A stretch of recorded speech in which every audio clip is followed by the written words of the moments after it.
जय माता दी। आप लोग देख रहे हैं YouTube चैनल। आज आप लोग बहुत ही महत्वपूर्ण जानकारी पाने वाले हैं। नारायण बलि क्या होता है, नारायण बलि क्यों कराया जाता है, आज जानेंगे नारायण बलि के बारे में। तो बने रहें हमारे YouTube चैनल पर और लास्ट तक देखते रहें। आज आपको बहुत ही महत्वपूर्ण जानकारी प्राप्त होने वाला है। तो आप लोगों से मैं आग्रह करना चाहूंगा, जो लोग भी हमारे चैनल को सब्सक्राइब नहीं किए हैं, कृपया करके आप लोग सब्सक्राइब करें, लाइक शेयर अवश्य करें मेरे चैनल को और शेयर करते रहें, जिससे कि हमारे वीडियो का लाभ दूसरों को भी प्राप्त हो। कहा गया है हर व्यक्ति को अच्छा कर्म करना चाहिए। कर्म ही पूजा है, कर्म है प्रधान बोला गया है। कर्म प्रधान विश्व रचि राखा, जो जस करे तस फल चाखा। कर्म प्रधान इसलिए कहा गया, जैसे आप कर्म करेंगे उसी प्रकार से आपको फल मिलेगा। जैसे कहा गया है बाढ़े पुत्र पिता के धर्म में और खेती उपजे अपने कर्म में। तो आजकल तो व्यवसाय है, बिजनेस है, तो जो लोग मेहनत करते हैं, अच्छा कर्म करते हैं, वो सदैव ही वो आगे बढ़ते रहते हैं। उनके घर में उनके बच्चे, उनका परिवार फलता फूलता रहता है। उनके घर में भी सुख का वास होता है, समृद्धि का वास होता है।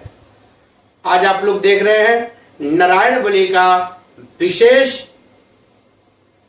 किस प्रकार से नारायण बलि किया जाता है और नारायण बलि क्यों करना चाहिए, क्यों किया जाता है नारायण बलि।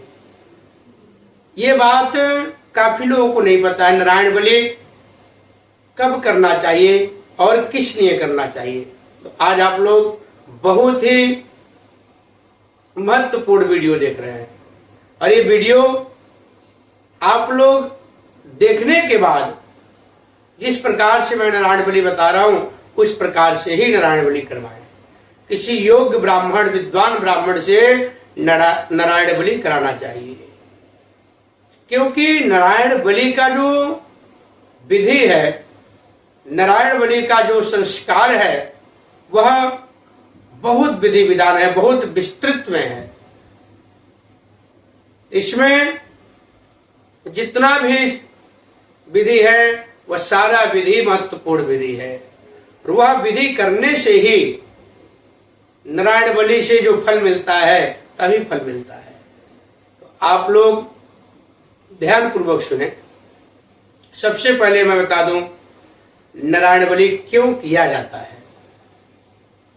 तो नारायण बलि इसलिए किया जाता है, जैसे कि आप मान लीजिए किसी भी व्यक्ति की एक्सीडेंटल मौत हो गया है।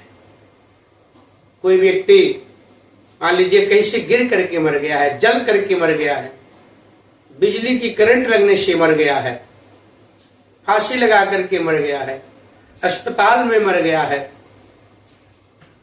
मिर्गी के द्वारा मर गया है, इलाज चलते चलते अकाल मृत्यु मर गया हो, कहीं से कूद करके मर गया हो, मतलब जितना भी अकाल मृत्यु होता है उसमें विशेष करके नारायण बलि कराना चाहिए।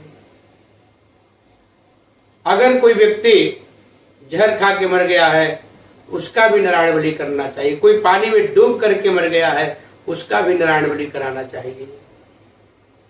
कोई गिर करके मर गया हो उसका भी नारायण बलि अवश्य कराना चाहिए। जो एक्सीडेंटल मौत हुआ है, जो कोई भी अकाल मृत्यु से मरा, उसका अगर नारायण बलि नहीं होता है तो वह प्रेत आत्मा बनता है और प्रेत आत्मा बन करके वह सबको परेशान करता रहता है, अनेक प्रकार का पीड़ा पहुंचाता है, अनेक प्रकार का रोग देता है, यहां तक कि संतान उत्पत्ति में भी बाधा देता है। घर में जो भी विस्तृत होना रहता है, जो भी आप लोग आगे बढ़ते हैं, उस वृद्धि को वह प्रेत आत्मा रोक देता है। क्योंकि प्रेत आत्मा कभी भी अच्छा होना नहीं देता है, कभी ये नहीं चाहता है अच्छा हो, क्योंकि वह चाहता सबसे पहले मेरा उद्धार हो। अगर परिवार उसके उद्धार के लिए नारायण बलि कराते हैं, अगर कई साल हो गया है, उसका विधि अलग है। आप लोग हमारे इसी चैनल में दूसरे वीडियो पे देख सकते हैं। जैसे मान लीजिए 15 साल, 20 साल, 25 साल, 22 साल, 24 साल, 30 साल पुराना किसी का अकाल मृत्यु हो गया है, किसी भी व्यक्ति का मान लीजिए जहर खा के, फांसी लगा करके, एक्सीडेंट से, रोड से गिर करके कोई मर गया है, उसका आप लोग नारायण बलि नहीं करा पाए हैं, उसका विधि अलग है। हमारे इसी चैनल पे आप लोग और वीडियो में देख सकते हैं। अगर कोई व्यक्ति कई वर्ष पहले मर गया हो, उसका नारायण बलि नहीं हुआ है, तो क्या ऐसा उपाय है जिससे उसको हम लोग मुक्त करा सकते हैं और हमारे परिवार के लिए भी वह शुभ फल देने लगे। और आप लोग नारायण बलि किस तरह कराना चाहिए ये जान लें। नारायण बलि कभी भी अपने घर में नहीं कराना चाहिए, किसी बाहर स्थान पे कराना चाहिए। किसी घाट पे करा सकते हैं, बहते हुए जल का कोई घाट हो वहां पर जाकर के करा सकते हैं, बगीचे में करा सकते हैं। नारायण बलि में 5 ब्राह्मण की आवश्यकता होता है। नारायण बलि का जो संस्कार है, नारायण बलि का जो विधि है, वो 1 दिवसीय है। 1 दिन में ही नारायण बलि संपन्न कराया जाता है। नारायण बलि में कई सारे पाठ होते हैं, जप भी होता है आयुष मंत्र का, नारायण सूक्त का, नारायण मंत्र का, प्रेत का, ब्रह्म का, विष्णु का, रुद्र का, यम का, और उसमें कलश भी रखा जाता है। 5 कलश रखा जाता है। जैसे मान लीजिए एक हो गया ब्रह्म कलश, एक हो गया विष्णु कलश, एक हो गया रुद्र कलश, एक यम कलश, एक प्रेत कलश। सभी कलश का कलर अलग अलग है, सभी कलश का अलग अलग झंडा होता है। अगर आप लोग विस्तृत में जानना चाहते हैं तो नीचे दिए गए नंबर पर भी संपर्क कर सकते हैं और पूरा विधि विधान से पूरा विस्तृत जानकारी आप मुझसे ले सकते हैं। तो जो नारायण विधि होता है नारायण बलि का, जब कोई प्रेत आत्मा मान लीजिए बार बार परेशान कर रहा हो, तो उस परिस्थिति में नारायण बलि अवश्य कराना चाहिए। अगर ज्यादा वर्ष हो गया है, काफी समय हो गया है, तो उसके लिए त्रिपिंडी श्राद्ध कराया जाता है। सबसे अच्छा त्रिपिंडी श्राद्ध होता है। और त्रिपिंडी श्राद्ध कराने से आपको मैं बता दूं, 3 कुल का जितने भी पितृ भटकते हैं, जितने भी पितरों को मोक्ष नहीं मिला है, 3 पीढ़ी, एक अपना परिवार हो गया, ससुराल पक्ष हो गया और ननिहाल पक्ष हो गया, 3 पीढ़ी और 7 कुल।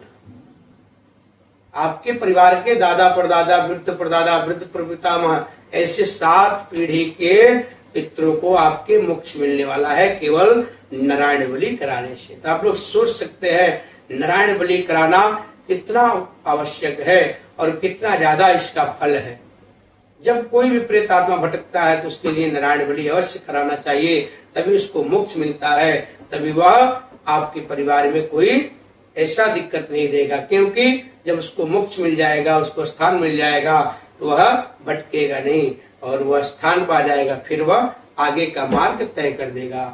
आप लोग नारायण बलि, मैं बार बार यही कहूंगा, किसी योग्य ब्राह्मण से, विद्वान ब्राह्मण से कराएं और हमारे वीडियो के साथ जुड़े रहें। जय माता दी।